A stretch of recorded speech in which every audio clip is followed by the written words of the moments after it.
यह वीडियो जरा गौर से सुनिएगा।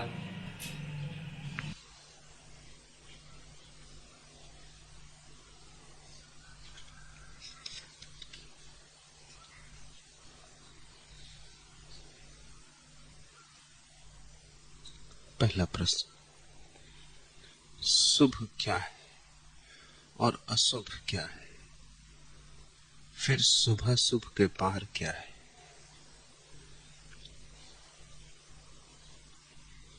शुभ का कोई संबंध नीति से नहीं।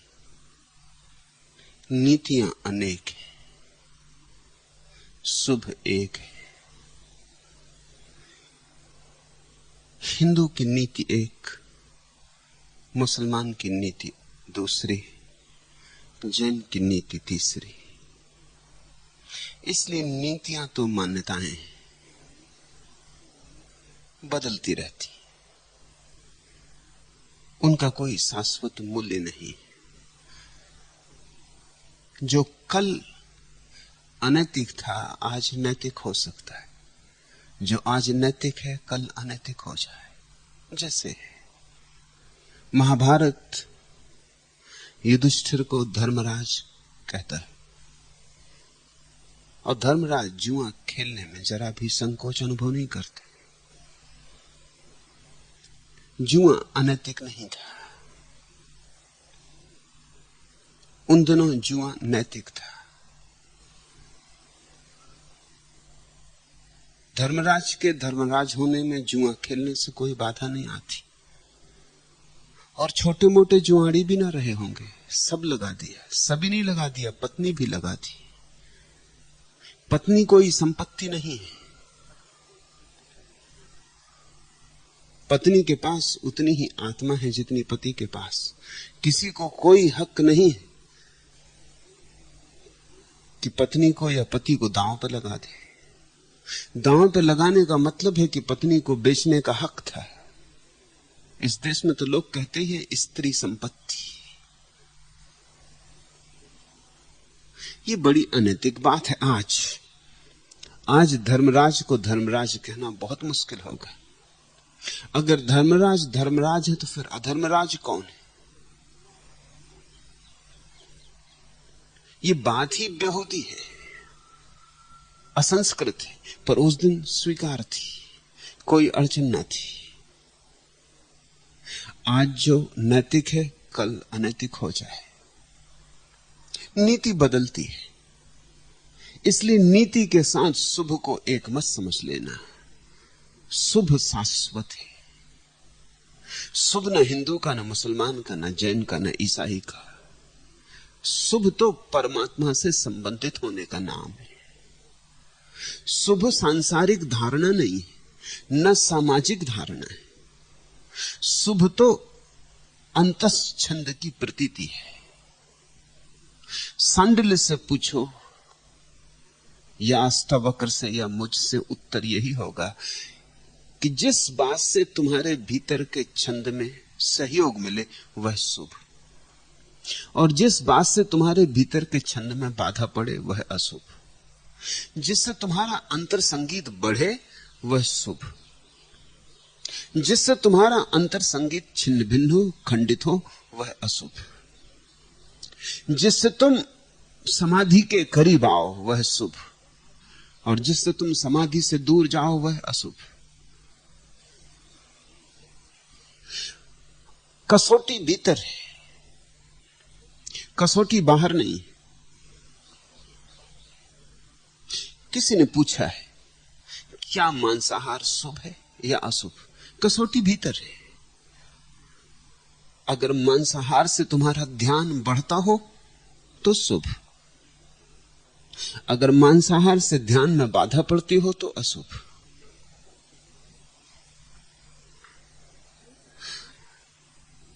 यह भी पूछा है कि मोहम्मद तो मांसाहार करते थे,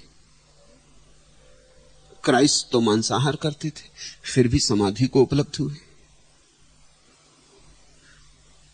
तुम क्राइस्ट और मोहम्मद की चिंता मत करो, न महावीर और बुद्ध की चिंता करो, क्योंकि वे बाहर हैं।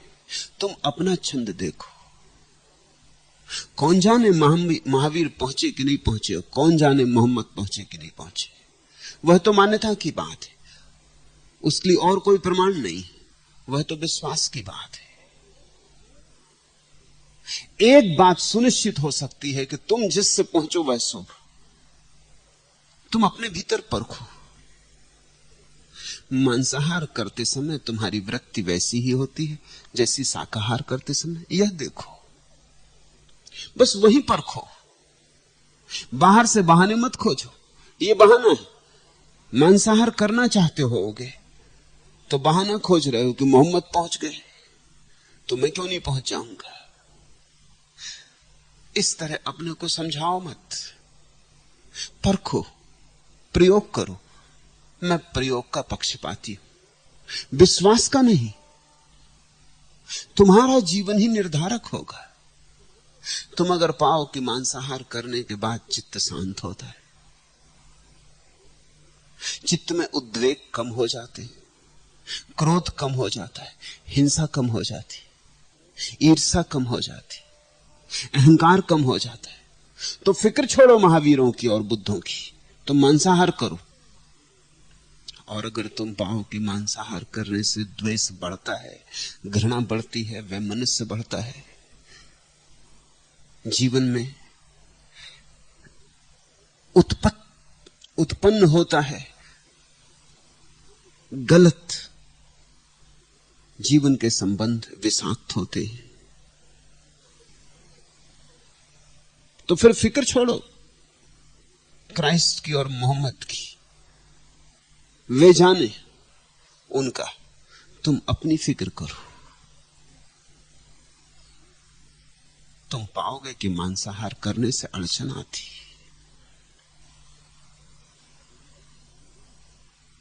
और मैं ये नहीं कहता हूं कि मांसाहार करने वाला समाधिस्थ नहीं हो सकता है, समाधिस्थ हो सकता है, लेकिन फिजूल की अड़चन है।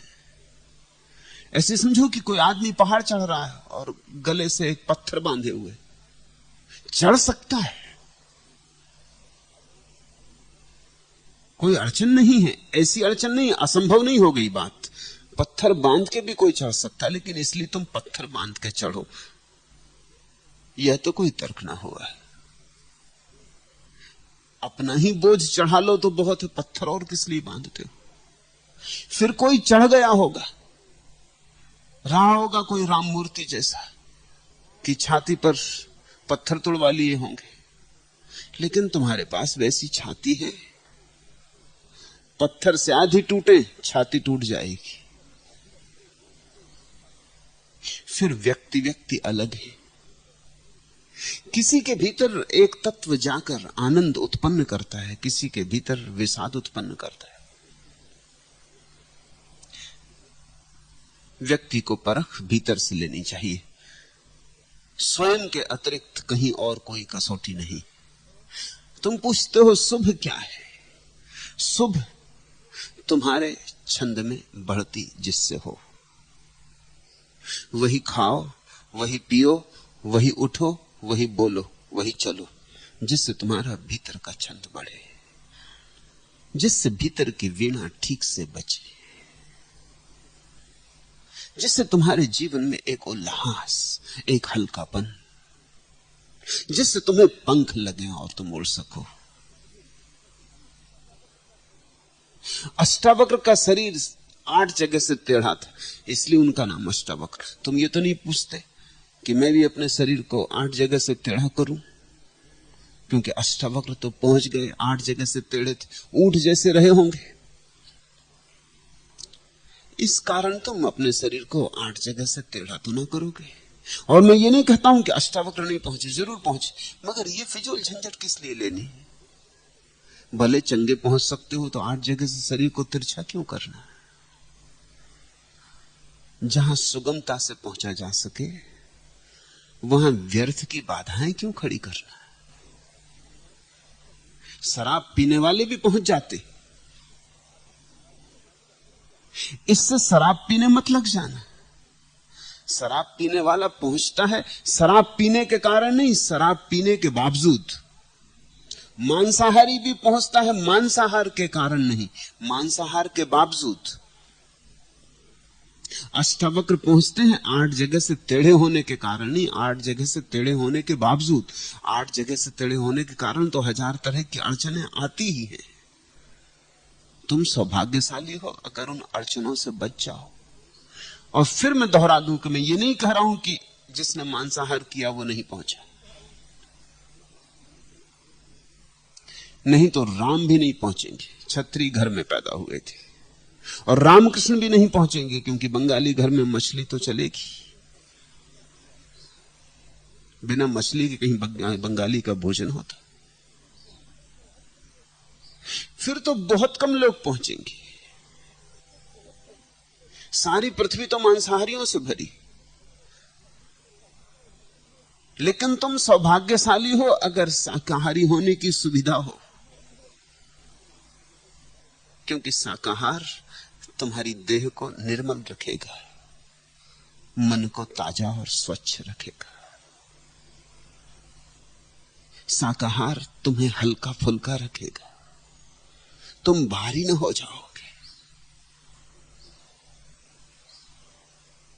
तुमने देखा शाकाहारी पशु पक्षी दिन भर भोजन करते, मांसाहारी सिंह एक ही बार 24 घंटे में। क्यों?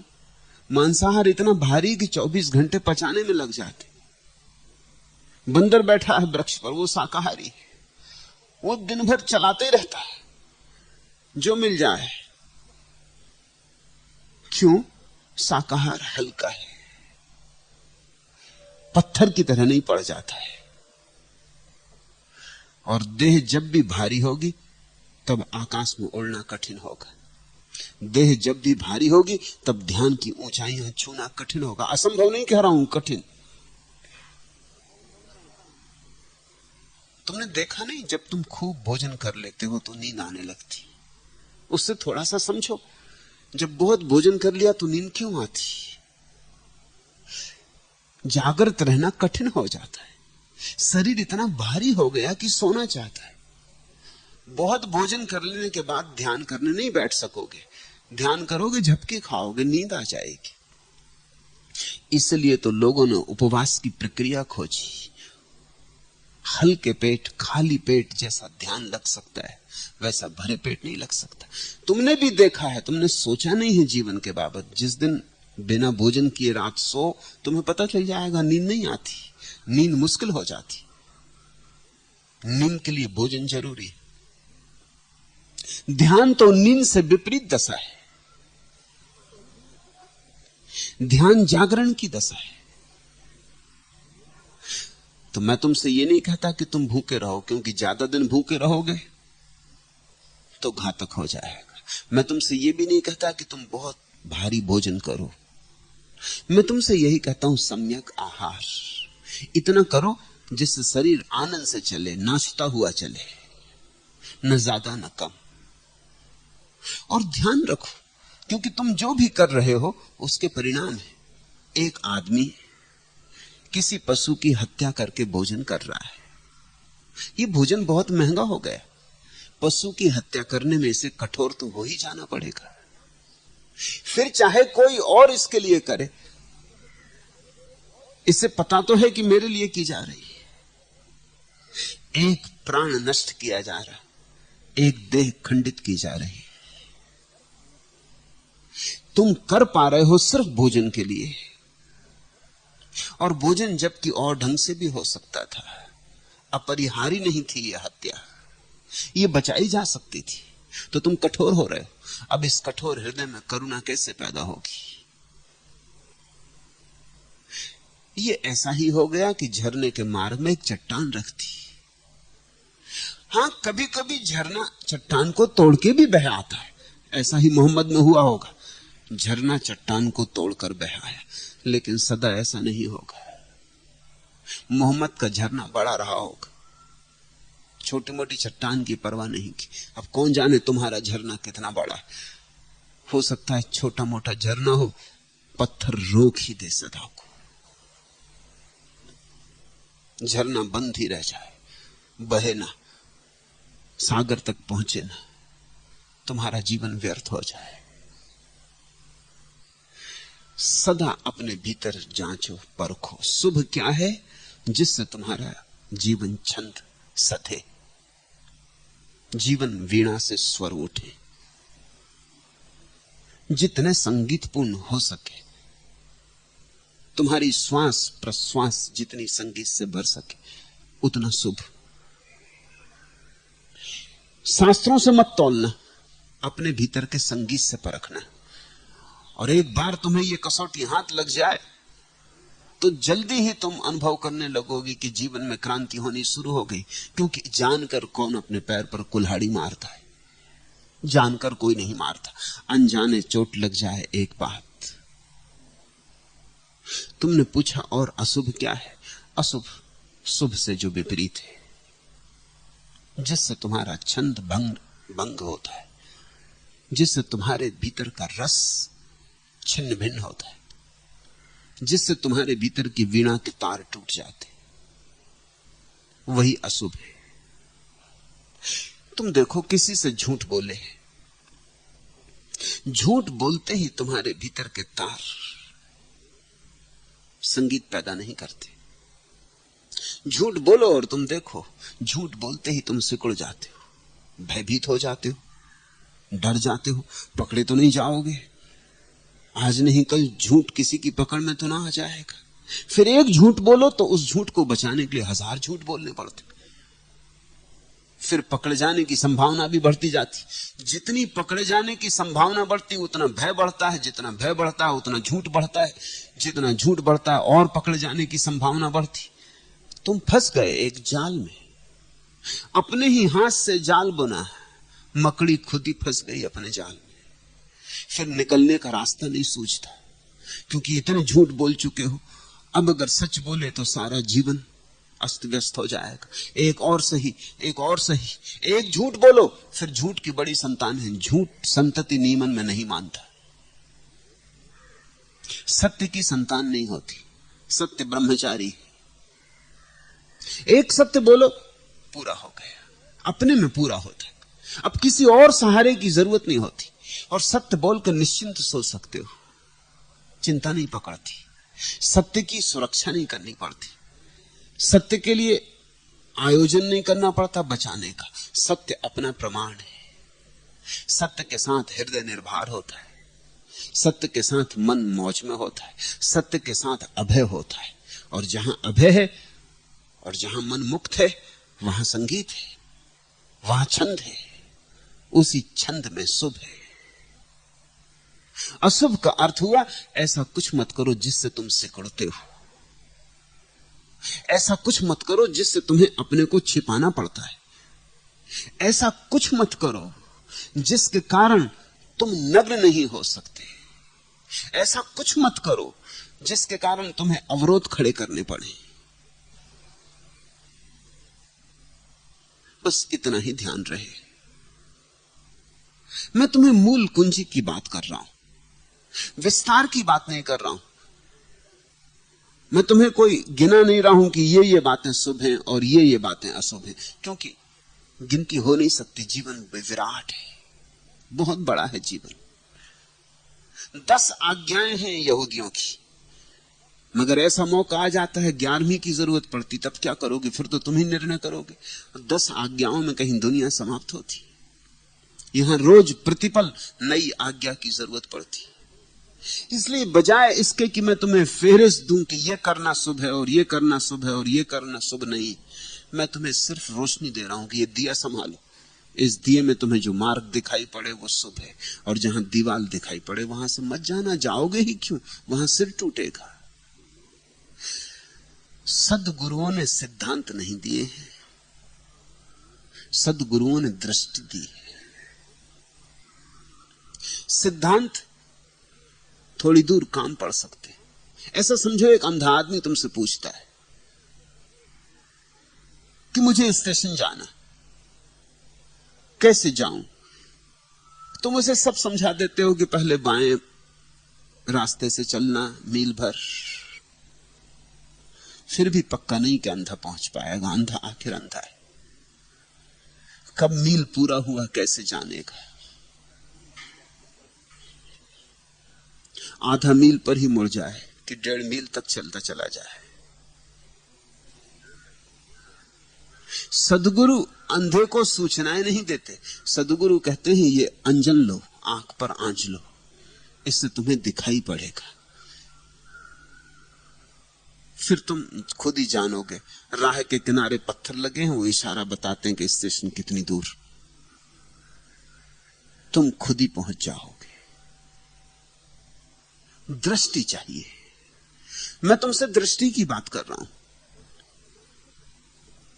तुम इस तरह से अपने जीवन की परीक्षा में लग जाओ। जो भी करते हो इतनी ही बात सोच के करो कि इससे मेरा संगीत गहन होगा। बस अगर संगीत गहन होता है, फिक्र छोड़ो दुनिया के शास्त्रों की और फिक्र छोड़ो दुनिया के सिद्धांतों की। उनका कोई मूल्य नहीं है। वे तुम्हारे लिए बनाए भी नहीं गए। जिनके लिए बनाए गए थे वे लोग अब हैं भी नहीं। अब कोई वेद में जाके अपना सिद्धांत खोजता है।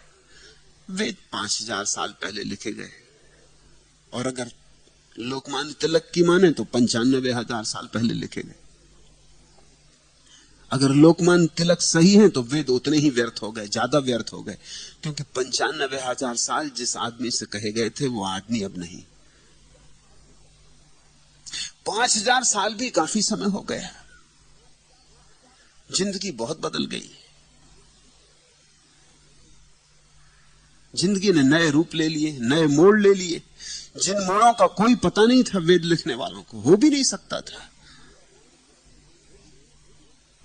इन नए मोड़ों पर नई घटनाएं घट गई।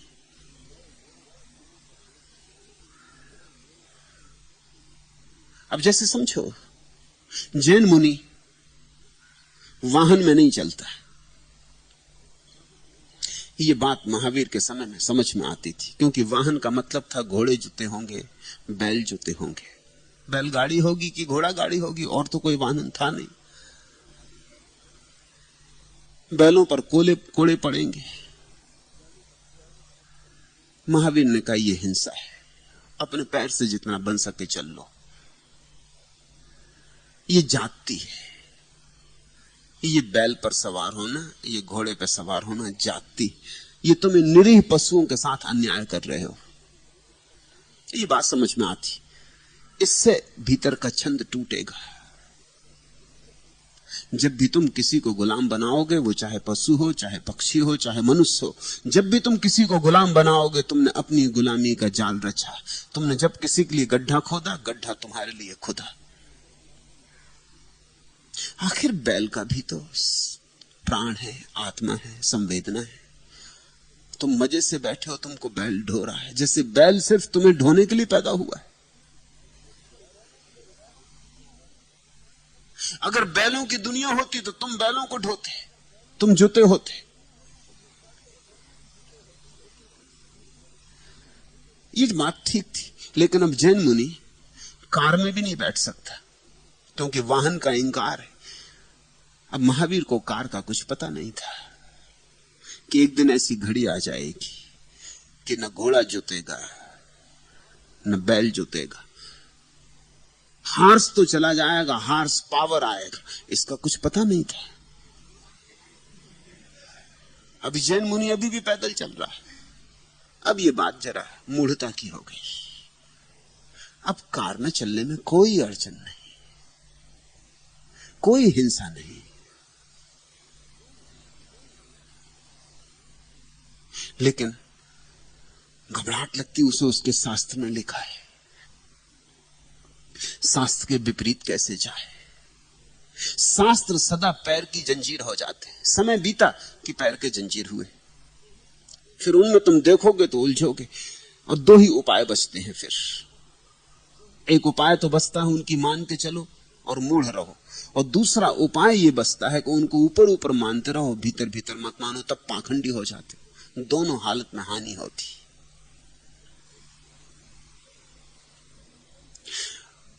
अब तो आकाश में उड़ता हवाई जहाज है।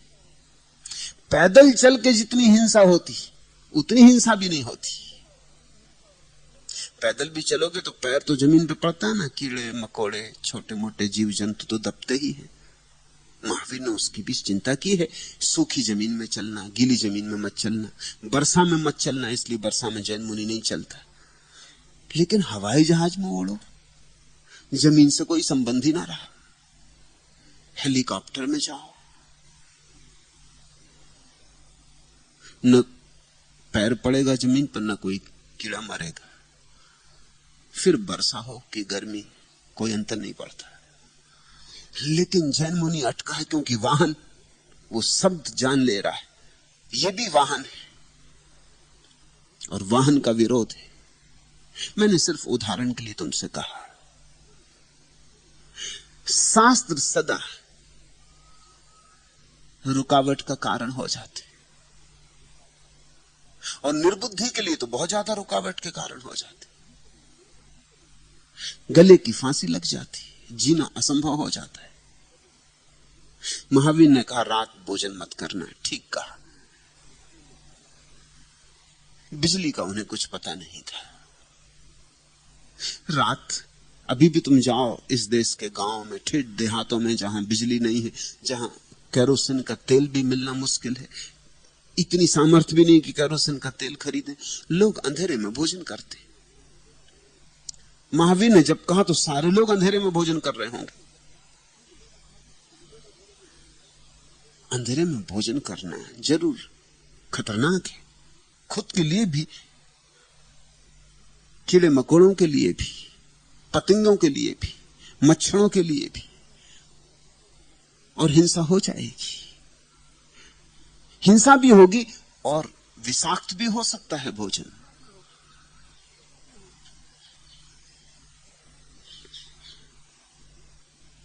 लेकिन आज तो दिन की रोशनी रात में भी उपलब्ध है, दिन से भी ज्यादा रोशनी चाहो तो उतनी उपलब्ध हो सकती। अब ये बात व्यर्थ हो गई, मगर रात्रि भोजन का निषेध है, इसलिए रात्रि भोजन नहीं किया जा सकता। तुम अपने छंद से परखो, आंख खोलकर देखो, अपने जीवन की जांच करते रहो।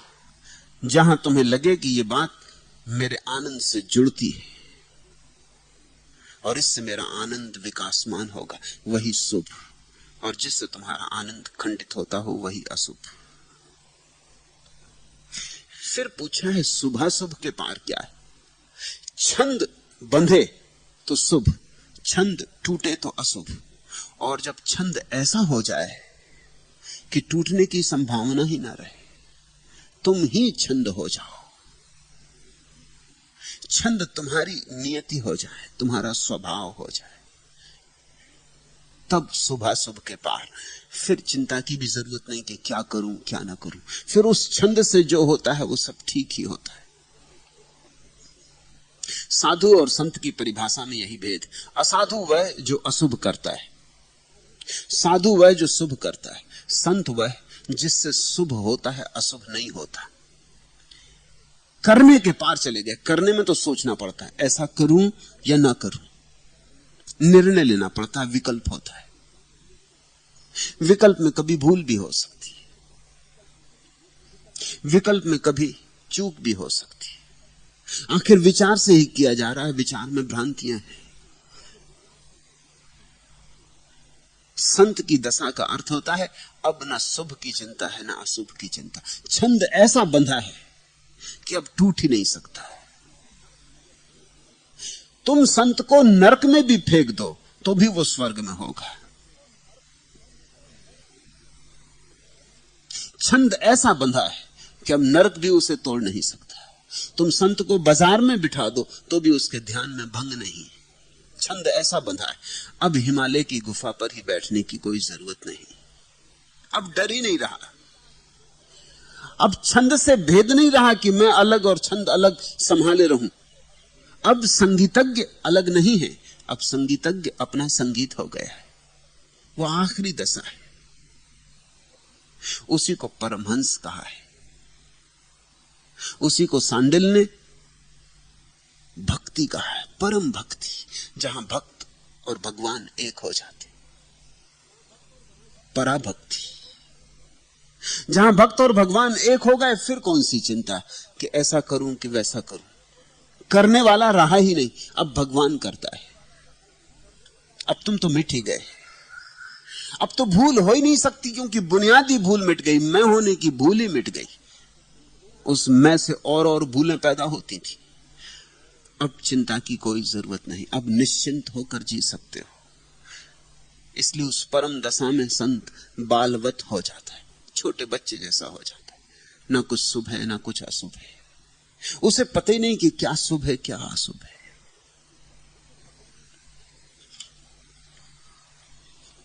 दूसरा प्रश्न, जीवन दुख है फिर भी आदमी जागता नहीं। जीवन के नरक के बावजूद भी आदमी जिए किस तरह चले जाता है। जरूर विचार उठता है, इतना दुख है। बुद्ध पुरुष चिल्ला चिल्ला कर कहते, मकानों की मुनेर पर चढ़ के कहते कि दुख है, जीवन दुख है, जागो। लोग बुद्धों की सुन लेते, उनके चरणों पर 2 फूल भी चढ़ा देते कि महाराज ठीक ही कहते होगे, मगर अभी मैं जल्दी में हूं दुकान जाना, अभी मैं जल्दी में हूं चुनाव लड़ना, अभी मैं जल्दी में हूं विवाह करना। इस सब से निपट लूं, फिर कभी आऊंगा निश्चिंत होकर, जरूर आऊंगा, चरणों में बैठूंगा, सुनूंगी। आप कहते तो ठीक ही कहते होंगे, लेकिन तुम्हारी आंखें कहती हैं कि बुद्ध ठीक नहीं कह रहे, तुम्हारे प्राण कहते हैं कि बुद्ध ठीक नहीं कह रहे। तुम्हें अभी जीवन में आशा है, तुम सोचते हो कि हां, माना कि अब तक जीवन में दुख पाए, लेकिन कल भी पाऊंगा, ऐसी क्या अनिवार्यता है। कल चीजें बदल भी सकती, आज तक हारा कल जीत भी सकता हूं, आज तक नहीं मिला कल मिल भी सकता है। नहीं मिला इसका कारण यही होगा कि मैंने ठीक से प्रयास नहीं किया, नहीं मिला इसका कारण यही होगा कि मैंने अपने सारे जीवन को दांव पर नहीं लगाया। नहीं मिला तो इसीलिए कि दूसरे ज्यादा चालबाज थे, पा गए, मैं सीधा साधा आदमी था, खड़ा रह गया। कल जुगत बिठाऊंगा, यत्न करूंगा, कल सब दांव पर लगाऊंगा। कल की आशा चलाए जाती और कल कभी आता नहीं, और आशा मिटती नहीं। दुख तो है सभी के अनुभव में, लेकिन अनुभव पर आशा की विजय होती है। अनुभव तो अतीत का है, आशा भविष्य की है, ये खूबी है। अनुभव अतीत का, अतीत तो हो गया, ठीक। ये कैसे माने कि हमारा भविष्य हमारे अतीत की ही पुनरुक्ति होगा।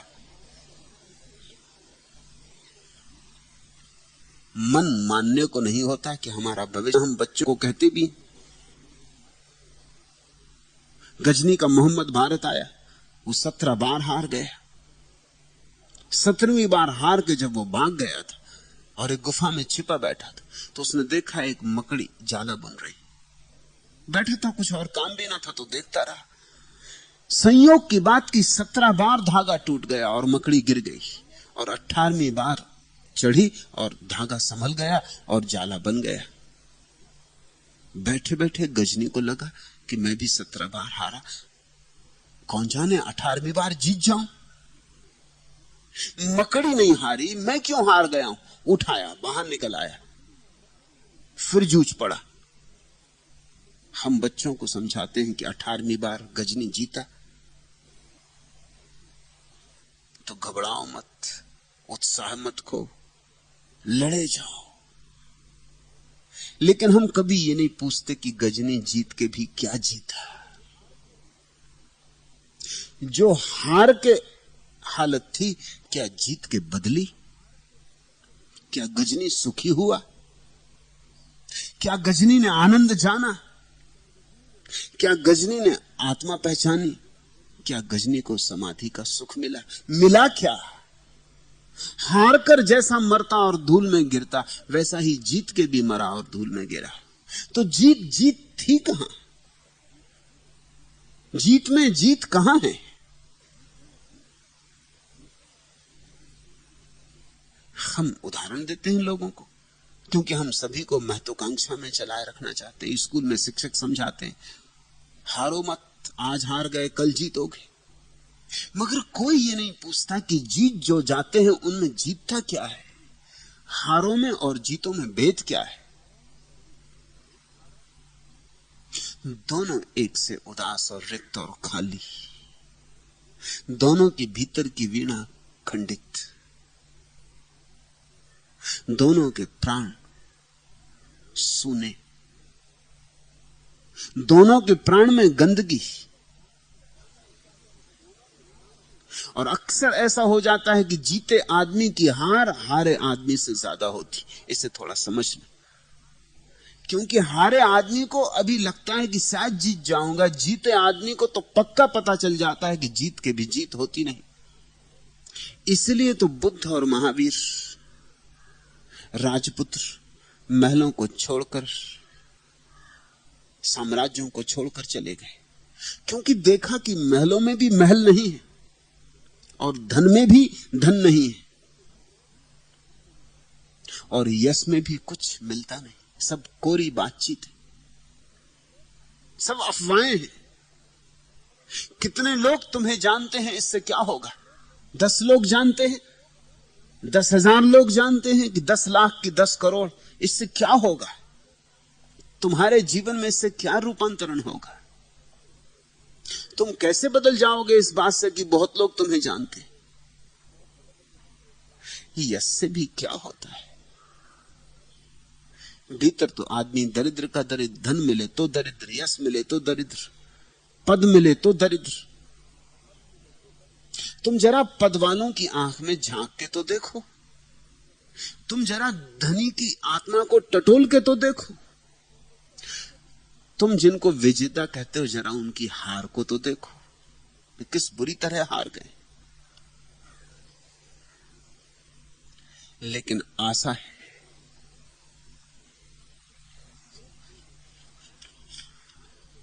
एक दो नहीं 26 दिए एक एक कर जलाए मैंने। एक दिया नाम का आजादी के, उसने जलते हुए ओंठों से कहा, चाहे जिस मुल्क से गेहूं मांगो, हाथ फैलाने की आजादी। एक दिया नाम का खुशहाली के, उसके जलते ही ये मालूम हुआ कितनी बदहाली है। पेट खाली है मेरा, जेब मेरी खाली। एक दिया नाम का यकजगती के, रोशनी उसकी जहां तक पहुंची, कौम को लड़ते झगड़ते देखा, मां के आंचल में है जितने पैबंद, सबको एक साथ उघड़ते देखा। दूर से बीबी ने झल्ला के कहा, तेल महंगा भी है, मिलता भी नहीं, क्यों दिए इतने जला रखे? अपने घर में ना झरोखा ना मुंडेर, ताक सपनों के सजा रखे। आया गुस्से का एक ऐसा झोंका, बुझ गए सारे दिए। हम मगर एक दिया नाम है जिसका उम्मीद झिलमिलाता ही चला जाता है। उम्मीद, आशा, कल्पना, आने वाला कल बीते कल से भिन्न होगा, जो आज तक नहीं हुआ कल होगा। ऐसी आशा को संजोए आदमी चलता जाता है। इसलिए दुख भी है और फिर भी आदमी जागता नहीं। एक दिया नाम जिसका उम्मीद, जितने जल्दी ये दिया बुझ जाए उतना अच्छा, जितने जल्दी तुम आशा के पार हो जाओ उतना अच्छा। मुझसे लोग सन्यास की परिभाषा पूछते हैं, उनसे मैं कहता हूं आशा के जो पार हो गए। तुम थोड़ा चौंकोगे, अष्टावक्र ने भी यही परिभाषा की है। कहा है ज्ञानी वही जो निराशा से भर गया।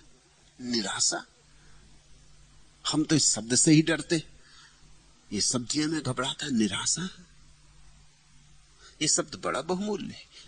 निराशा, जिसकी अब कोई आशा नहीं, जिसने सब देख लिया, सब पहचान लिया, आशा का दिया जिसका बुझ गया, जिसकी आंख खुल गई और जिसने देखा कि यहां रेत ही रेत है, इस रेत से तेल निकाला ना जा सकेगा, यहां रेगिस्तान ही रेगिस्तान है, यहां कोई मरुद्यान नहीं, और जो दिखते थे मरुद्यान वे भी मेरी कल्पनाएं थी।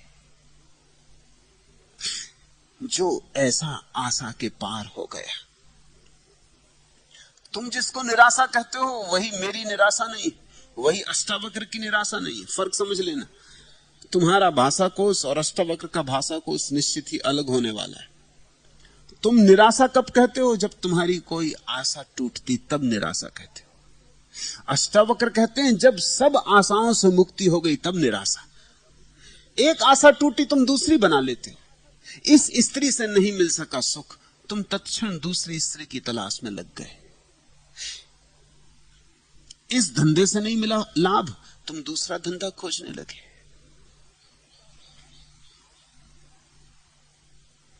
इस गांव में नहीं मिला सुख, तुम दूसरे गांव की तरफ चले।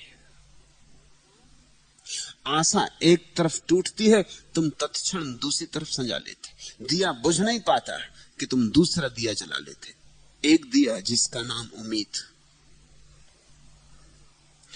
अष्टावक्र कहते हैं उस स्थिति को निराशा जब तुम्हें यह दिखाई पड़ गया कि आशा मात्र व्यर्थ है। आशा मात्र, यह आशा वह आशा नहीं, आशा मात्र दुराशा है, दुष्पूर है, कभी घटती नहीं, सिर्फ भरमाती। उस क्षण में क्रांति हो जाती, उस क्षण में तुम्हारे जीवन में एक नई किरण उतरती। वही सन्यास है। संसार के पार से कुछ आया। संसार यानी आशा का फैलाव। सन्यास यानी संसार के आशा के फैलाव में कुछ उतरा पार से। तुम्हें दिखाई पड़ने लगा, तुम्हें चीजें जैसी हैं वैसी समझ में आने लगी। और यह मत समझ लेना कि जिसको अष्टावक्र निराशा कहते हैं वैसा आदमी निराश होकर बैठ जाता है। जिसकी आशा ही नहीं रही उसकी निराशा भी क्या रहेगी? वो दोनों से मुक्त हो गया, उदास नहीं हो जाता। अब उदासी का कोई कारण ही नहीं रहा। यहां कोई चीज फलती ही नहीं, फूलती ही नहीं, उदास क्या होना? यहां अपेक्षा करनी ही व्यर्थ है, तो अपेक्षा के टूटने का कारण भी समाप्त हो गया। ऐसा आदमी न दुखी होता न सुखी, ऐसा आदमी शांत हो जाता है। ऐसे आदमी के जीवन में शांति का रस बहता है। उस शांति के रस का ही नाम आनंद है। तुम आनंद से अक्सर सुख समझ लेते हो, वह तुम्हारी भूल है। तुम आनंद में अक्सर सुख आरोपित कर लेते हो, वह भी तुम्हारी आशा है। एक दिया जिसका नाम उम्मीद। आनंद का अर्थ होता है शांति, परम शांति। न दुख रहा न सुख रहा, सब तरंगें सुख दुख की समाप्त हो गई, निस्तरंग हो गई चेतना।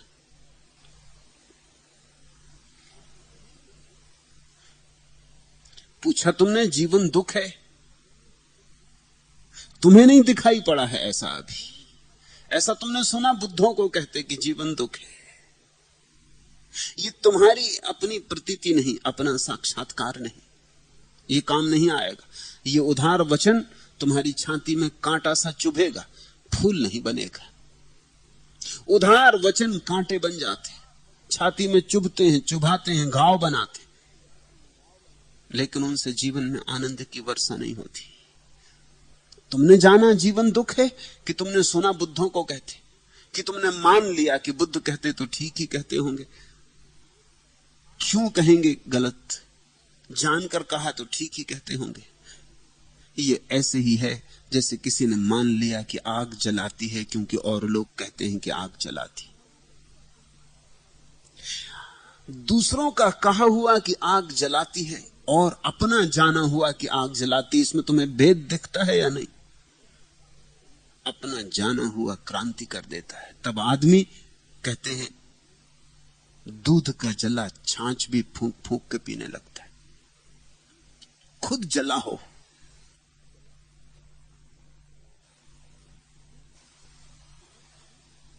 तुमने जाना कि जीवन दुख है। ये तुम्हारी पहचान, ये तुम्हारी प्रतिविज्ञा, ये तुम्हारी अनुभव संपदा। अगर तुमने जाना तो आशा गई। फिर तुम ये ना पूछोगे कि आदमी फिर क्यों चला जाता है। और आदमी की क्या पूछते हो? आदमी यानी कौन? अपनी पूछो। किस आदमी की पूछ रहे हो? दूसरों की? ये भ्रांति भी छोड़ो। दूसरों के लिए प्रश्न मत पूछो। दूसरों की दूसरे जाने। तुम्हारी चिंता इतनी ही बहुत कि तुम अपने प्रश्न हल कर लो, अपनी समस्याएं हल कर लो। दूसरों की कहां हल करने बैठोगे? तुम रुको, आदमी को चलने दो। यह आदमी कौन? इसका ना तो नाम, ना पता, ना ठिकाना। ये तो सिर्फ एक शब्द है, आदमी। तुम्हें आदमी कभी मिला? नहीं, आदमी तुम्हें कभी नहीं मिला। आदमी मिलते हैं, आदमी कभी नहीं मिलता। राम मिलते हैं, कृष्ण मिलते हैं, बुद्ध मिलते हैं, हजार तरह के आदमी मिलते हैं, मगर आदमी कभी नहीं मिलता। आदमी तो केवल एक शब्द है, संज्ञा मात्र। यह आदमी तो चलता रहेगा जिसकी तुम बात कर रहे हो। जो जाग जाएंगे वे चुपचाप इस व्यर्थ के पागलपन से हट जाएंगे। जो जाग गए वे किनारे उतर गए, उन्होंने पगडंडियां पकड़ ली और प्रभु तक पहुंच गए। जो सोए हैं वो इस राजपथ पर, अंधेरे राजपथ पर भीड़ के साथ भेड़ों की भांति चलते रहेंगे। तुम इनकी चिंता मत करो, और तुम चाहो भी तो भी इन्हें इनके मार्ग से हटा नहीं सकते, और तुम्हें हक भी नहीं। अगर इन्होंने यही तय किया है कि यही इनका जीवन है, तो ये हकदार है कि ये इसी को जीवन माने और इसी भांति चले। तुम हट जाओ, शायद तुम्हें हटते देखकर किसी सोए की नींद टूटे। शायद तुम्हें हटते देखकर, तुम्हारे जीवन में खिलते फूल देखकर किसी के नासापुटों में सुगंध भर जाए और कोई खिंचा चला आए, वह बात दूसरी। मगर तुम दूसरे को हटाने की चेष्टा मत करना। अक्सर ऐसी शुभ चेष्टाओं का ही बड़ा दुष्परिणाम हुआ है। तुम जबरदस्ती लोगों को खींच लेते हो धर्म की तरफ, वो भागते संसार की तरफ, तुम खींचते धर्म की तरफ। इससे संसार के प्रति उनका विराग पैदा नहीं होता, सिर्फ तुम्हारे धर्म के प्रति खीज पैदा होती। बाप जबरदस्ती बेटे को मंदिर ले जा रहा है, अभी बेटा बाजार भी नहीं पहुंचा, बाजार का दुख भी नहीं झेला, और तुम मंदिर ले चले। अभी बेटा बीमार भी नहीं हुआ और तुम चिकित्सक के घर तक ले चले। दवा इसको जचेगी, रुचेगी? तुमने उपचार शुरू कर दिया। धर्म तो उपचार है। जब संसार व्यर्थ दिखाई पड़ता है तब धर्म में सार्थकता दिखाई पड़ती। अब छोटा सा बच्चा घर में पैदा हुआ, तुम चले मंदिर, मस्जिद, गिरजा लेकर, बपतिस्मा करवा लाएं कि जनेऊ पहना दें, कि क्या ना करवा दें, कि राम नाम इसके कान में डलवा दें, कि कान फुकवा दें। हजार तरह की मूर्ताएं। तुम सिर्फ इस बच्चे को सदा के लिए धर्म से तोड़े दे रहे हो। मेरे पास न मालूम कितने लोगों ने आके ये कहा है, ईसाइयों ने मुझसे आके कहा है कि चर्च ने हमारे मन में ईसा के प्रति नफरत भर दी।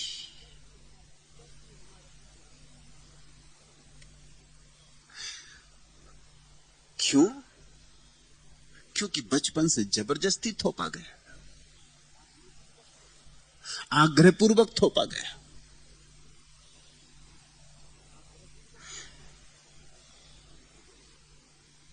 मुल्ला नसरुद्दीन अपने बेटे से बोला कि तू जा, ये मटकी ले जा और कुएं से पानी भर ले, और इसके पहले कि जाए जरा मेरे पास आ। और जब वो उसके पास आया तो उसने एक जोर का तमाचा उस लड़के को मारा।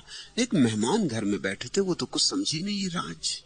उन्होंने कहा भाई ये हद हो गई, अभी बेटे ने कोई कसूर भी नहीं किया, मैं घंटे भर से यहां बैठा हूं, ये चांटा किस बात का?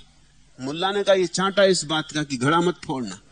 मगर उसने कभी घड़ा इसने फोड़ा नहीं। मुल्ला ने कहा फिर फोड़ ही दे, फिर फायदा क्या?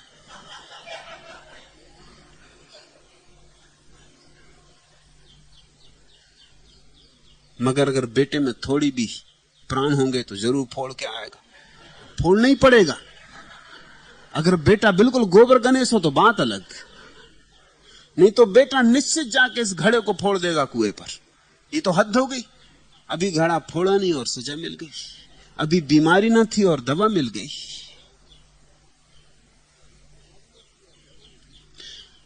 तुम्हारे मंदिर मस्जिद तुम्हारे मन में धर्म के प्रति आदर पैदा नहीं कर पाते, अनादर पैदा करवाते।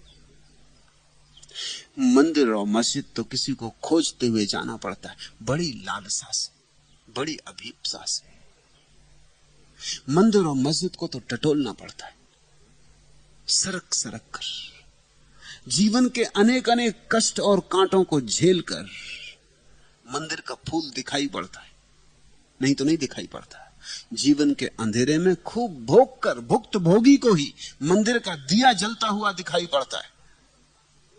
जिसने जीवन का अंधकार नहीं देखा उसको तुम मंदिर के दिए की तरफ ले चले, जिसने अंधकार नहीं जाना उसे प्रकाश का अनुभव कैसे होगा। तो मैं तुमसे कहना चाहता हूं कि तुम्हें अगर जीवन में दुख दिखाई पड़ गया है तो तुम फिक्र छोड़ो औरों की, तुम उतरो, तुम डुबकी लो, तुम आशा का जाल तोड़ो, तुम जागो। बस वही एक दिया तुम्हें बुझाना होगा, और उस एक दिए के बुझाते ही सूरज निकल आएगा। एक दिया नाम जिसका उम्मीद, उस एक दिए को तुम बुझा दो और अचानक तुम पाओगे सुबह हो गई। इधर आशा का दिया बुझा, उधर आत्मा का सूरज निकला। तीसरा प्रश्न, भगवान जिसे चाहो वह ठुकराता क्यों? क्योंकि प्रत्येक व्यक्ति को आत्मरक्षा का अधिकार है।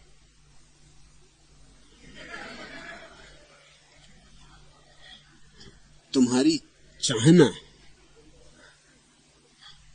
दूसरा भागता होगा कि बचो भाई, ये आदमी आया। क्योंकि जहां जहां लोगों ने चाहत देखी वहीं वहीं बंधन पाए, और जहां जहां किसी के प्रेम में पड़े वहीं फांसी लगी। तुम्हारा प्रेम है क्या? बस वैसा ही है जैसा मछली मार मछली पकड़ने के लिए कांटे पे आटा लगाता है, मछली फंस जाती आटे के कारण। मछली मार का प्रयोजन मछली को आटा खिलाना नहीं, मछली मार का प्रयोजन आटा खाने में कांटा फंस जाए उसके मुंह में। बस आटा तो तरकीब है। तुम पूछते हो जिसे चाहो वह ठुकराता क्यों? तुम्हारे चाहने में कांटा है। तुम सोचते हो आटा ही आटा है, लेकिन तुम जरा गौर से विचारो, तुमने जिसको चाहा उसका जीवन दुख में बना दिया या नहीं? जिसने तुम्हें चाहा उसने तुम्हारा जीवन दुख में बना दिया या नहीं? इस प्रेम के नाम पर जो चलता है, इसमें फूल तो कभी कभार खिलते, कांटे ही कांटे पलते। कभी 100 में एक आध मौके पर कभी फूल की झलक मिली हो तो मिली हो, 99 मौकों पर तो कांटा चुभा, और बुरी तरह चुभा, और नासूर बना गया और घाव छोड़ गया। तुम्हारी चाहत शुद्ध नहीं है, इसलिए लोग बचना चाहते। तुम ये मत समझो कि लोग कुछ गलत है।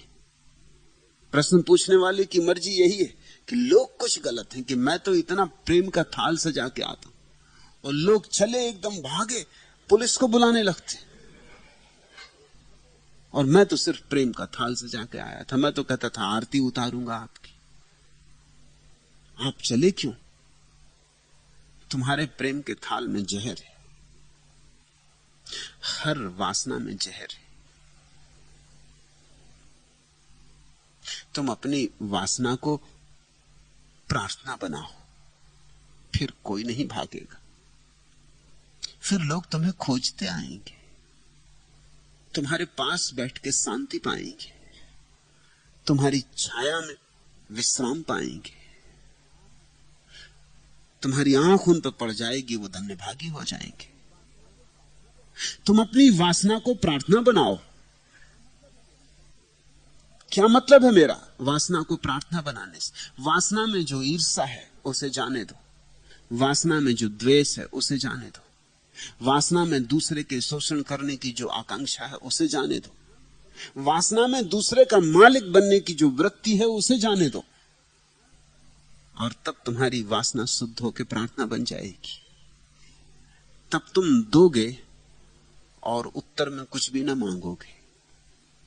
तब तुम प्रेम दोगे उत्तर में कुछ भी न मांगोगे, तब तुम्हारे प्रेम में सिर्फ आटा होगा, कांटा नहीं होगा।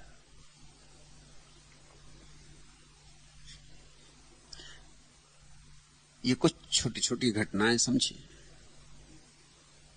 मुल्ला नसरुद्दीन से उसके मित्र चंदूलाल ने पूछा, मुल्ला, अगर तुम शादी ही करना चाहते हो तो उसी लड़की से क्यों नहीं कर लेते जिसके साथ रोज शाम को सागर की सैर करने जाते?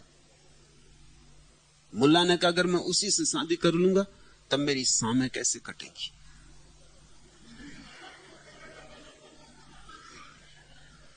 जिससे शादी की उससे झंझट हो जाती है, उससे सब प्रेम का नाता टूट जाता है। ये बड़े मजे की बात है। प्रेम का नाता जिससे बनाया, विवाह किया, शादी की, वो प्रेम का नाता है, मगर जिससे विवाह किया उससे प्रेम का नाता टूट जाता है। ये बड़ी अजीब दुनिया है, ये बड़ी चमत्कार से भरी दुनिया है। प्रेम का नाता बनाते ही प्रेम टूट जाता है,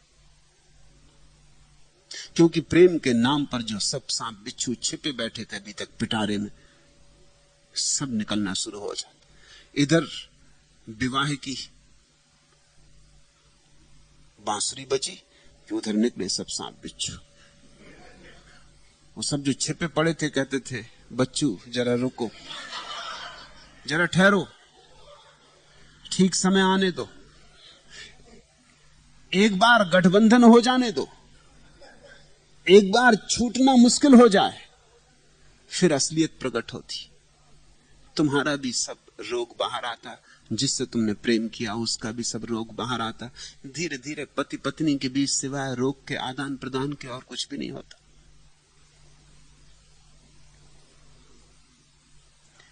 मुल्ला नसरुद्दीन से किसी ने पूछा, प्रेम के विषय में आपका क्या अनुभव? मुल्ला ने कहा, यही 2 बार निराशा। पहली बार इसलिए कि एक स्त्री ने ना कहा, और दूसरी बार इसलिए कि दूसरी स्त्री ने हां कहा।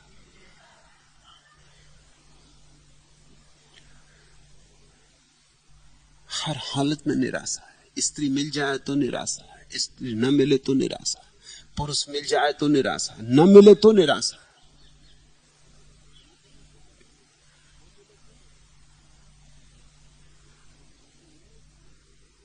मुल्ला नसरुद्दीन की पत्नी उससे कह रही थी, मैं अपने नए पड़ोसियों से तंग आ चुकी हूं, हमेशा आपस में लड़ाई झगड़ा करते रहते। मुल्ला ने कहा, एक समय ऐसा भी था जब ये दोनों एक दूसरे से बेहद प्यार करते थे। पत्नी ने पूछा, फिर क्या हुआ? मुल्ला ने कहा, फिर दोनों की शादी हो गई।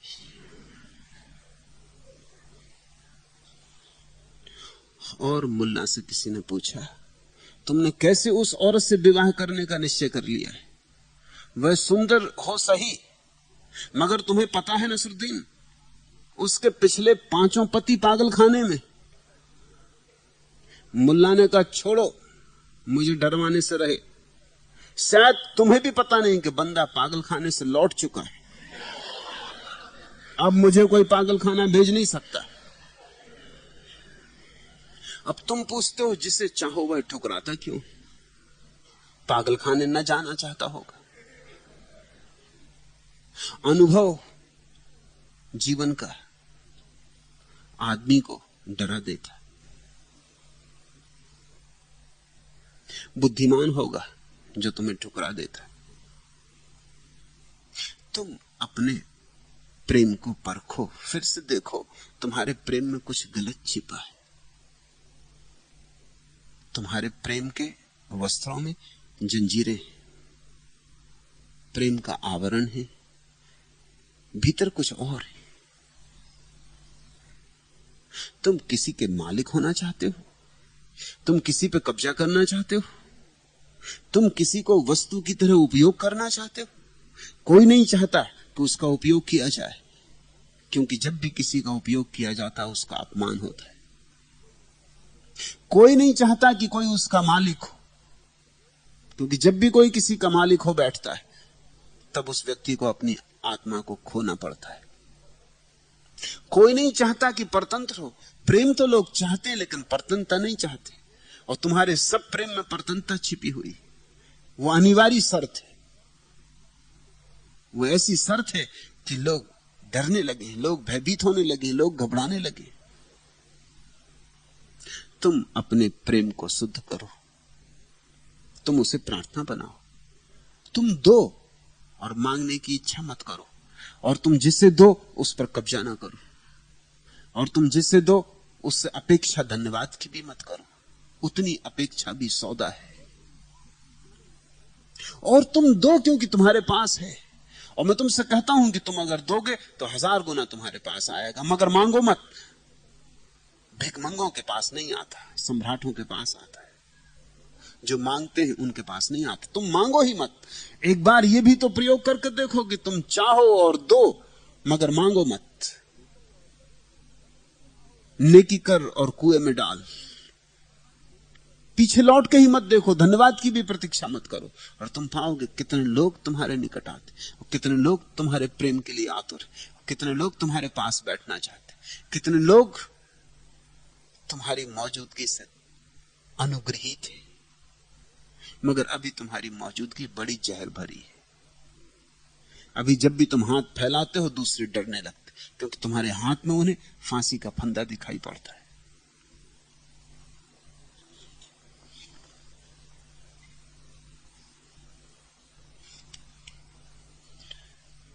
चौथा प्रश्न, ज्ञान, ध्यान और योग के मुकाबले में भक्ति अधिक परंपराग्रस्त और रूढ़िवादी क्यों हो जाती?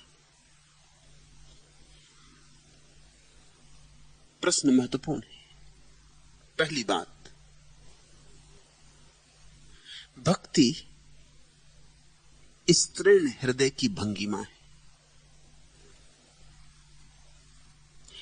पुरुष भी जब भक्त होता है तो उसमें स्त्रीण माधुर्य आ जाता है। चैतन्य में तुम्हें दिखाई पड़ेगा वही माधुरी जो मीरा में, वही स्त्रीण कोमलता, वही सुकुमारता, वही सौंदर्य। पुरुष में थोड़ी परुषता होती, थोड़ी कठोरता होती, थोड़ा पाषाण होता है। पुरुष में थोड़ा आक्रामक वृत्ति होती, पुरुष में थोड़ा अहंकार होता है, पुरुष बहिर्गामी होता है। स्त्री ग्राहक होती, ग्रहणशील होती, क्योंकि स्त्री यानी गर्भ, आक्रामक नहीं होती। स्त्री अतिथि का सत्कार करने को द्वार खोल के खड़ी होती। भक्त भी ऐसा ही होता, परमात्मा के लिए द्वार खोल के खड़ा हो जाता। भक्त भी ऐसा ही होता, परमात्मा के लिए गर्भ बन जाता। परमात्मा को पुकारता है भक्त, खोजता नहीं। ज्ञानी, ध्यानी, योगी परमात्मा को खोजता है। वो पुरुष की वृत्तियां हैं, खोज। वो जाता है पहाड़ों में, पर्वतों में, वो बड़ी यात्राएं करता है, वो परमात्मा को खोजने निकलता है। भक्त शांत बैठ जाता है, आनंद मग्न हो डोलता है और कहता है जब तुम्हारी मर्जी हो, जब पाओ कि मैं पात्र हूं, आ जाना, मेरे द्वार खुले। मैं तुम्हें कहां खोजूं? खोजना भी चाहूं तो कैसे खोजूं? तुम्हारा घर कहां, तुम्हारा पता कहां, तुम्हारा नाम क्या? मेरी तो कोई पहचान नहीं तुमसे, पहले तो मिलना हुआ नहीं। तुम मिल भी जाओगे तो मैं पहचान ना पाऊंगा कि तुम ही मिल गए। तुम ही आओ। मैं अवश हूं, मैं असहाय हूं, मैं रो सकता हूं। भक्त रोता है, ज्ञानी खोजता है। भक्त विफल होता है, ज्ञानी उपाय करता है। ज्ञानी मानता है मेरे किए कुछ हो जाएगा, वही मान्यता पुरुष की मान्यता है। भक्त कहता है मेरे किए क्या होगा, मेरे किए ही तो सब अनकिया हुआ, मैं ही तो बाधा हूं। तो भक्त अपने मैं को गिरा देता है, समर्पित हो जाता, प्रतीक्षा करता है। भक्ति यानी प्रतीक्षा, भक्ति यानी प्रार्थना। बस प्रतीक्षा और प्रार्थना। भक्त के पास और कोई उपाय नहीं। आंसू रोता, अपने हृदय को उखाड़ता, पुकारता, गहन प्यास से भरकर, और प्रतीक्षा करता। भक्त के पास परमात्मा आता है, आना ही पड़ता है। जब पुकार पूरी हो जाती और जब प्यास गहन हो जाती तो आना ही पड़ता है। ये अस्तित्व तुम्हारे प्रति उपेक्षा से भरा हुआ नहीं। इस अस्तित्व से तुम जन्मे हो, ये तुम्हारी मां है। और जब बच्चा पुकारेगा तो मां आएगी। पुकार सच्ची हो, पुकार झूठी ना हो, पुकार में वंचना ना हो, पुकार किसी क्षुद्र बात के लिए ना हो। व्यर्थ बातों के लिए मत पुकारना, क्योंकि तुम्हारी व्यर्थ बातें ही तुम्हारी पुकार को खराब कर देती। अब तुम बैठे हो और तुम्हें सिगरेट पीने, परमात्मा को पुकारना, जरा आ जाओ, वो पॉकेट पड़ा उधर उठा के दे दो। मगर तुम्हारी सब प्रार्थनाएं ऐसी ही हैं कि पत्नी बीमार है, इसे ठीक करो, कि नौकरी नहीं लगती, इसे मुझे नौकरी लगाओ, कि धंधा नहीं चलता, मेरा धंधा चलाओ। ये सब ऐसा ही है जैसे सिगरेट का बॉक्स पड़ा उधर, अब मैं तो भक्त हूं, उठूं कैसे, तुम ही आ जाओ और उठा के दे दो।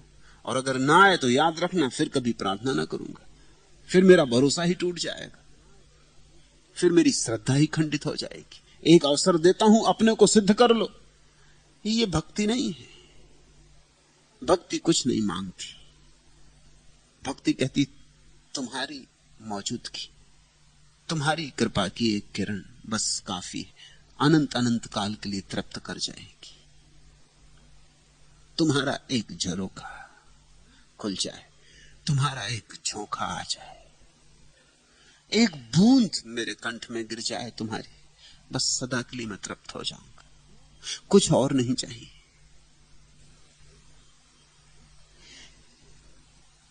तो ये पहले समझो कि भक्ति है स्त्रैण भाव। इसलिए भक्ति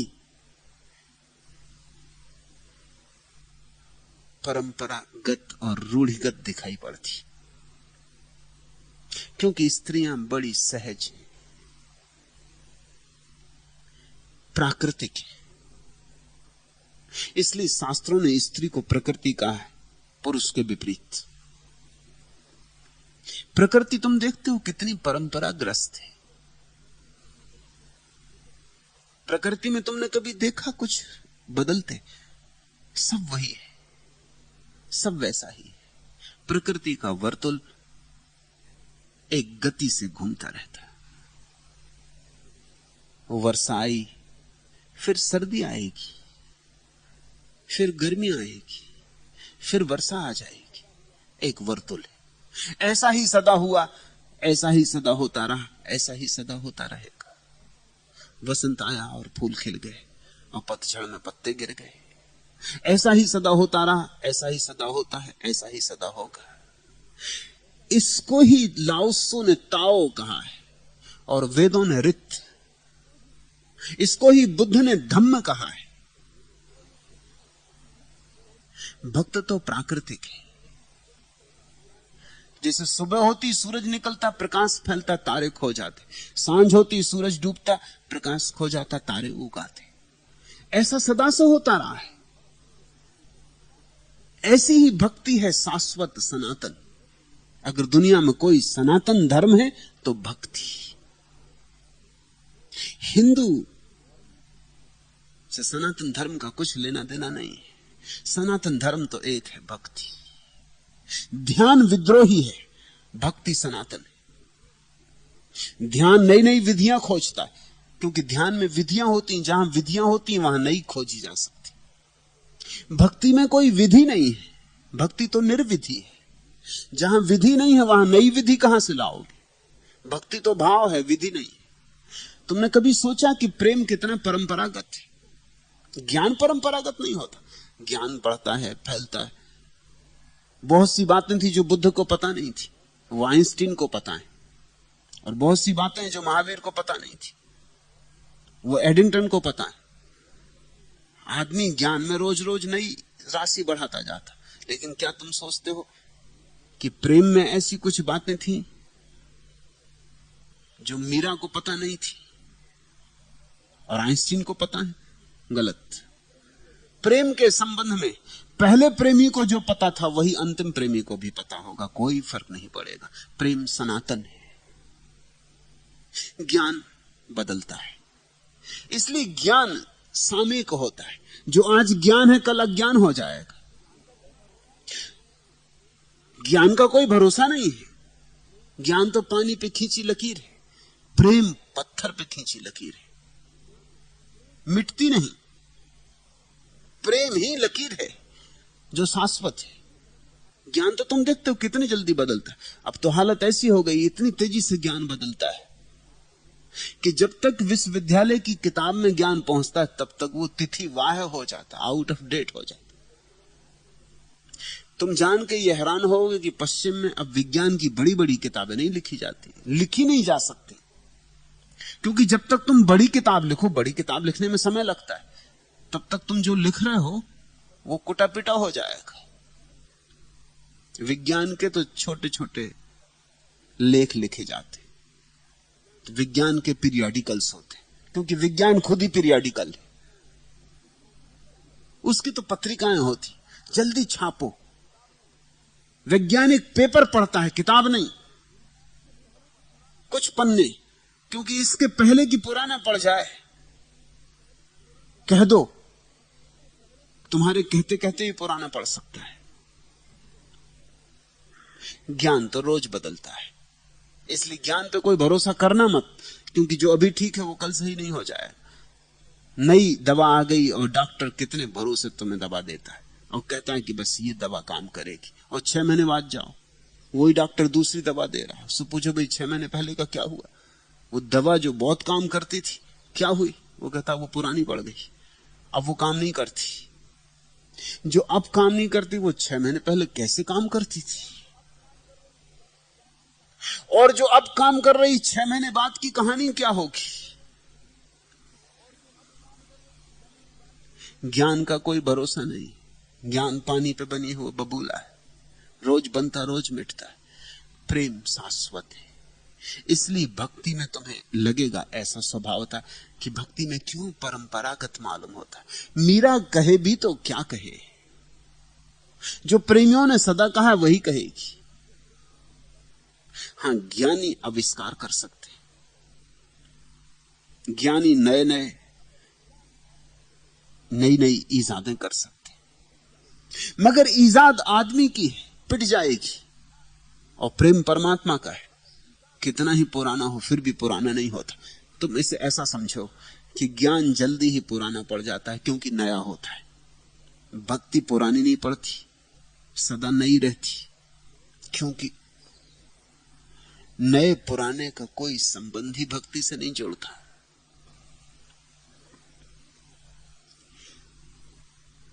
कुछ चीजें जीवन के आधार हैं, उन आधारों को रोज रोज नहीं बदला जा सकता, नहीं तो जीवन गिर जाए। भक्ति वैसा ही आधार है। इसलिए तुम्हें यह प्रतीति हो सकती है कि भक्ति में रूढ़ी मालूम पड़ती है। रूढ़ी नहीं है वह, रूढ़ी शब्द ज्ञानियों का है, शाश्वतता है, सनातनता है। उसके विपरीत तुम हो तो रूढ़ी कहोगे। अगर उसको समझोगे और उसके आशय में पढ़ोगे तो तुम उसे कहोगे सनातन था। सनातन का अर्थ समझ लेना। सनातन का अर्थ होता है जो ना तो कभी नया था और ना कभी पुराना होगा, जो सदा है। जो नया है वो पुराना होगा, जो पुराना है वो कभी नया था। नया पुराना होता रहता है, पुराना नया होता रहता है। तुम देखते नहीं, रोज ऐसी बातें होती रहती। एक चीज कुछ दिन फैशन में रहती, फिर पुरानी पड़ जाती, फिर खो जाती, 10-20 साल बाद फिर लौट आती। आखिर करोगे क्या? फिर नई हो जाती, फिर कुछ दिन फिर पुरानी हो जाती।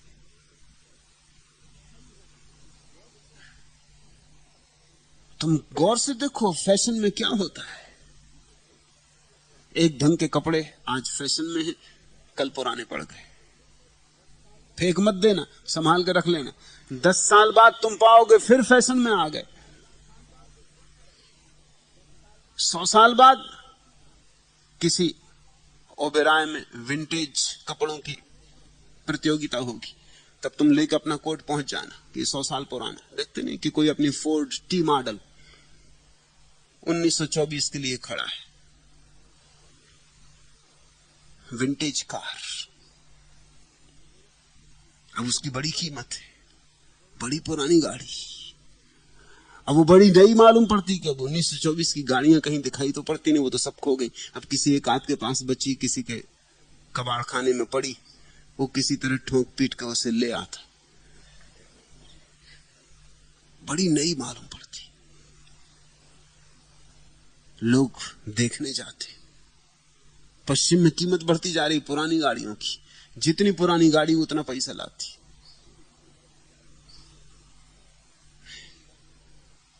आदमी करे क्या, बैठा ठाला आदमी करे क्या? फैशन बदल लेता है, कपड़े बदल लेता है, मकान के ढंग बदल लेता है, फिर चीजें बदल के फिर वही की वही हो जाती। जो नया है वो पुराना होता रहता है, जो पुराना है वो नया होता रहता है। जल में उठी तरंगे। भक्ति तो जल है, तरंग नहीं। ज्ञान तरंग है, तरंगें उठती रहती हैं सागर में। सागर तो वही है।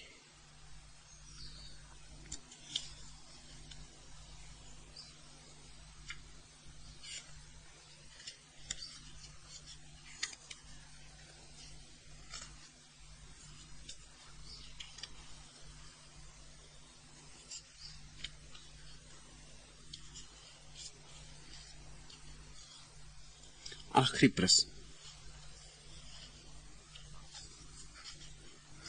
आपने कहा अपने प्रेमी अपनी प्रेसी में भी परमात्मा ही देखो। यह मेरी समझ में नहीं आया। प्रेम मैंने भी किया है, लेकिन अपनी प्रेसी में परमात्मा देखना असंभव मालूम होता। शरीर के नाते रिश्ते में कहां परमात्मा, वासना के संबंधों में कहां परमात्मा। प्रेम तुमने किया नहीं, कुछ और किया होगा, उसको प्रेम पुकारा होगा। प्रेम तुमने जाना नहीं, प्रेम का लेबल रहा होगा, अंदर कुछ और रहा होगा। क्योंकि प्रेम तो जिससे हो जाए उसी में परमात्मा दिखाई पड़ता है, दिखाई पड़ना ही चाहिए, वही प्रेम का प्रमाण है। तुम्हें जिससे प्रेम हो जाए उसमें परमात्मा की झलक दिखाई पड़नी ही चाहिए। अगर न दिखाई पड़े तो वासना होगी, कामना होगी, प्रेम नहीं। प्रेम तो द्वार है जिससे परमात्मा झलकता है। पत्थर से प्रेम हो जाए तो पत्थर मूर्ति बन जाती। आदमी से प्रेम हो जाए तो आदमी में परमात्मा की झलक आने लगती। अपने बच्चे से प्रेम हो जाए तो तुम अपने घर में ही कृष्ण कन्हैया को फिर नाचते देखोगे। फिर पैरों में पैंजना बांध के तुम उन्हें खेलते कूदते देखोगे। फिर वही खेल जो यशोदा ने कृष्ण का देखा होगा। कोई भी मां देख सकती, बच्चे से प्रेम होना चाहिए। और यही तो प्रेमियों का अनुभव है। इसलिए तो प्रेमी पागल मालूम होते, क्योंकि किसी दूसरे को तो दिखाई नहीं पड़ता। कोई आदमी किसी स्त्री के प्रेम में पड़ गया, फिर उसको लोग पागल समझते हैं, क्योंकि वो ऐसी बातें करता है उस स्त्री के संबंध में कि लोग इधर उधर मुंह करके हंसते हुए कहते इसका दिमाग खराब हो गया। साधारण स्त्री और ये ऐसी बातें कर रहा बड़ा चढ़ा के, होश में नहीं। मजनू पागल था लैला के लिए। उसके गांव के राजा ने उसे बुलाया क्योंकि उसकी हालत बिगड़ती गई। गांव भर उसकी चर्चा करता। पागल भी लोग उसे कहते, दीवाना भी कहते और दया भी खाते। आखिर राजा ने उसे बुलाया और कहा तू इस लैला के पीछे पड़ा है, मैं तेरी लैला को जानता हूं। सच तो यह है कि तेरा इतना लगाव देखकर मैं भी उत्सुक हो गया था कि देखूं ये लैला है कौन, मगर पाया कि एक साधारण सी स्त्री, तू व्यर्थ परेशान हो रहा। तुझ पे मुझे दया आती।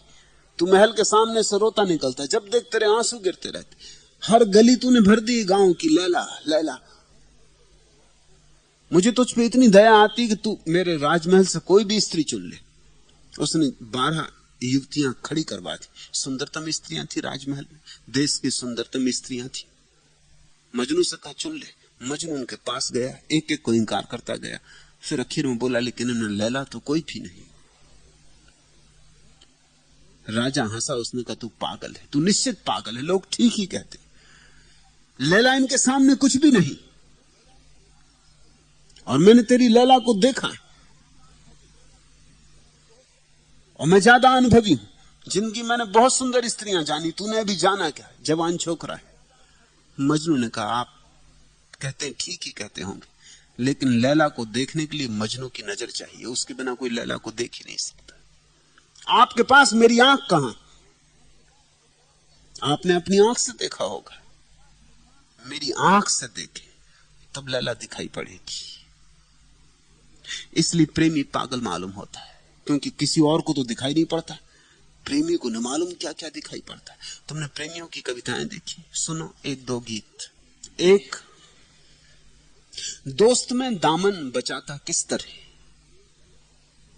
मुझसे साने जल्फ फरमाई न पूछ, किस तरह वह सामने आई न पूछ, उसका हुस्न और उसकी रानाई न पूछ, वह हिजाब आलूदा अंगड़ाई न पूछ, दिल न कदमों पर लौटाता किस तरह, वह तबस्सुम, वह तरन्नुम, वह सबाब, वे निगाहें, वे अदाएं, वह हिजाब, उसके आरिज में लहकता है गुलाब, उसकी आंखों में बरसती है शराब, पी के बेखुद हो न जाता किस तरह, दोस्त में अपना दामन बचाता किस तरह, उसके ओंठों पे जब आती है हंसी फैल जाती है फजा में चांदनी, वह चलती फिरती जूही की कली, वह हंसती मुस्कुराती बांसुरी, गीत उल्फत के न गाता किस तरह, दोस्त में अपना दामन बचाता किस तरह।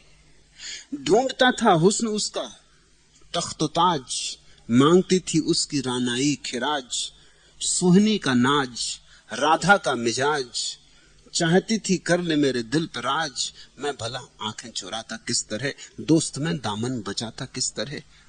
दिल पे हंसकर तीर खाना ही पड़ा,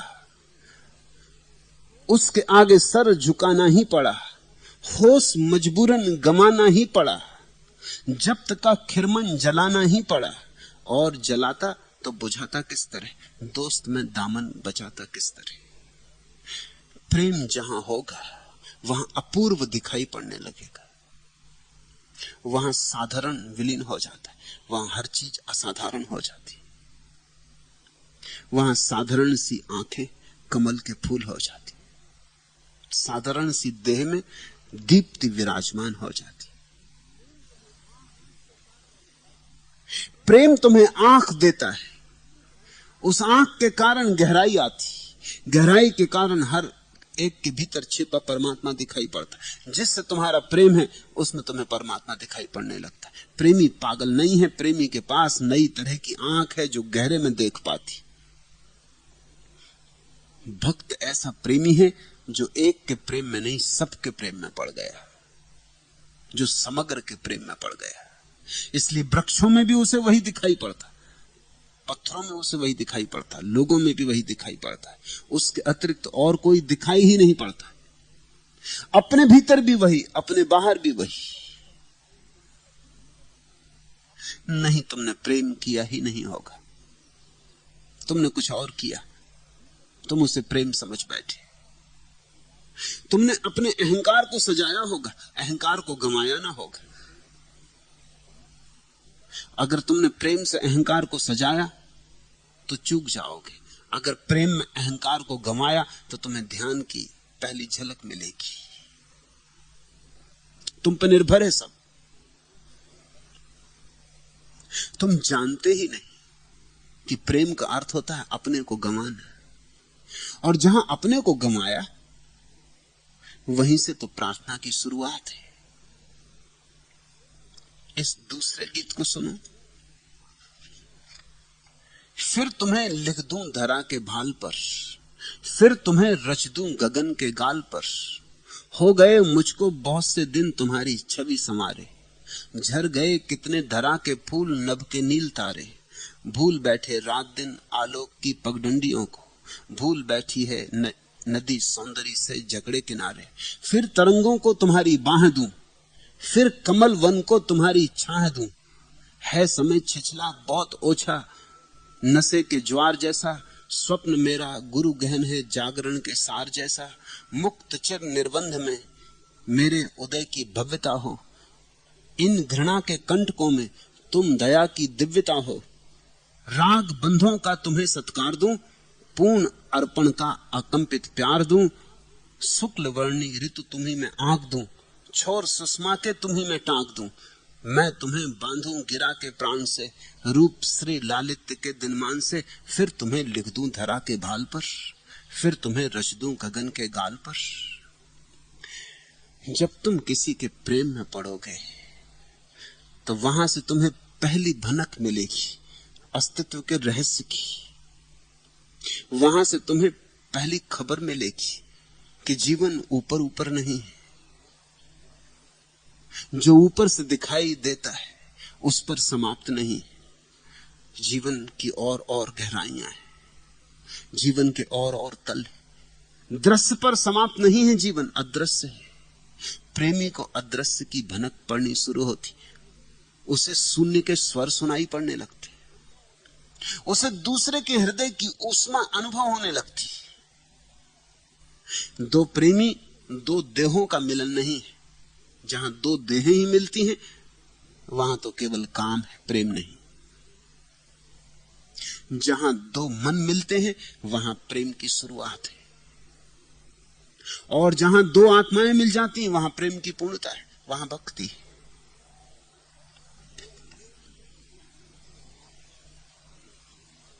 तुम पूछते, आपने कहा अपने प्रेमी अपनी प्रेसी में भी परमात्मा ही देखो। अगर प्रेमी और प्रेसी में न देख सकोगे तो फिर कहां देखोगे? फिर तो जगत खाली, फिर तो जगत कोरा है। वहीं खोजो, वहीं मंदिर है, उन्हीं सीढ़ियों पर सिर झुकाओ, प्रेम में डूबो, वहीं से कुरान की आयतें उठेंगी और वेद के स्वर, वहीं मीरा जगेगी, वहीं सांडिल्य के सूत्र सत्य होंगे। तुम कहते ये मेरी समझ में नहीं आया, प्रेम मैंने भी किया है लेकिन अपनी प्रेसी में परमात्मा देखना असंभव मालूम होता है। फिर कहां संभव होगा? फिर कैसे संभव होगा? फिर तुम्हारे लिए नास्तिक होने के अतिरिक्त और कोई उपाय न रह जाएगा। जो प्रेम में हार गया वही नास्तिक है, जो प्रेम में पराजित हुआ वही नास्तिक है। जब प्रेम में भी नहीं मिला तो स्वभावतः तुम कहोगे कि है ही नहीं। प्रेम सबसे ऊंची उड़ान है, उतनी ऊंची उड़ान की और फिर भी उसकी कोई झलक ना मिली तो फिर कहां मिलेगा?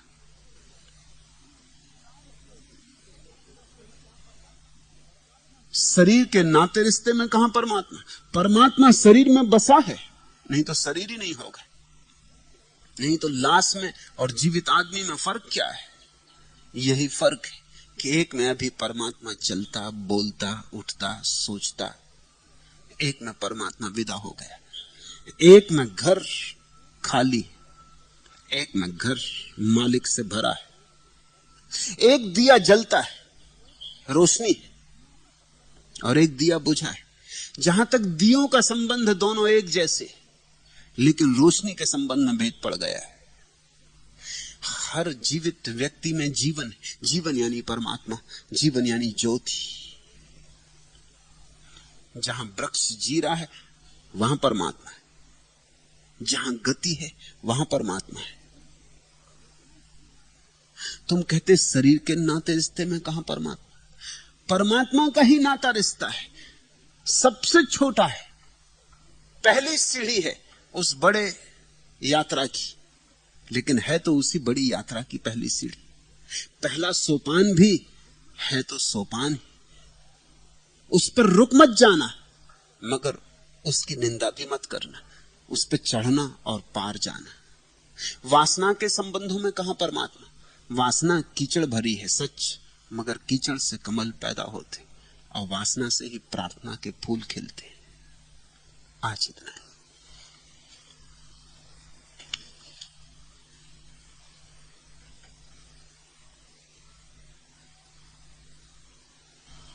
अगर यह वीडियो आपको अच्छी लग रही हो तो वीडियो को लाइक और चैनल को सब्सक्राइब करें।